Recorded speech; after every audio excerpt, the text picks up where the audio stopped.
სხვა ტიპის სტრატეგიულ გათვლას ეფუძნება, ხო, ეს ყველაფერი. ეს უნდა გავიაზროთ და ეს გათვლა ერთადერთი შეიძლება იყოს ის, რომ ისინი ამზადებენ საფუძველს საქართველოს ტერიტორიული დანაწევრებისთვის, იმიტომ რომ ტერიტორიული პრობლემების მქონე ქვეყანა ვერ გამოაცხადებს ვერც ნეიტრალიტეტს და რაც თავარია მეორე მხარეს, ანუ რუსეთს, რომელიც ოკუპანტი ამ წუთას და ოკუპაციის გზით არის ქვეყანის წარმოდგენილი, მასთან ვერ შევა ფორმალურ დიპლომატიურ ურთიერთობებში და ვერ შექმნის ვერანაირ ალიანსს, ხო? უნდა ჩაიხსნას ჯერ ეს საკითხი ტერიტორიული პრობლემის და მხოლოდ ამის შემდეგ უნდა გადავიდნენ რუსეთთან ურთიერთობის ახალ ეტაპზე, რაც უკვე იქნება დიპლომატიური ურთიერთობების აღდგენა, ქვეყნის საგარეო პოლიტიკური არჩევანის ოფიციალური შეცვლა. ქართველები პატრიოტები ვართ, ჩვენი ქვეყანა გვიყვარს, არასოდეს არ ჩავყლაპავთ იმას, რომ ომი ჩვენ დავიწყეთ და არასოდეს არ ვაღიარებთ იმას, რომ რუსების წინაშე დავნაშავეები ვართ.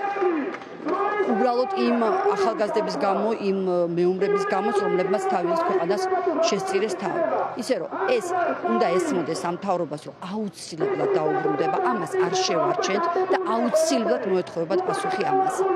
არ არსებობს ისტორიაში ყველაფერი დაალაგდება და ამაზე პასუხს აგებენ. დღევანდელი განცხადებები, რომელიც ეგრეთ წოდებულმა ქართული ოცნების წარმომადგენლებმა, ეგრეთ წოდებულმა პრემიერმა გააკეთეს, არის ღალატის კიდევ ერთი მაგალითი, რომელიც სამწუხაროდ აღარ გვიკვირს, მაგრამ გააჩნია სად აკეთებ ამ განცხადებას, როდესაც გმირების საფლავებზე დგახარ და იძახი, რომ ისინი თურმე უაზროდ შეეწინნენ ვიღაცების ახირებას, არის უდიდესი ღალატი, რომელიც არავინ არ უნდა მოითმინოს, იმიტომ რომ პირველ რიგში ჩვენი ქვეყნის ინტერესები უნდა გავატაროთ და თითოეული ადამიანი, რომელიც იძახის, რომ ომი საქართველოს დაიწყო, ჩემთვის არის მოღალატე და ეს ესე უნდა იყოს საქართველოს აბსოლუტური უმრავლესობის და დარწმუნებული ვარ, რომ ასეც არის, ეს არის უდიდესი შეურაცხყოფა იმ გმირების, იმ ადამიანების, რომლებიც შეეწირნენ ამ ომზე, იმ ადამიანების, რომლებიც საერთოდ საქართველოს ისტორიაში რუსეთთან ომში დაიღუპნენ.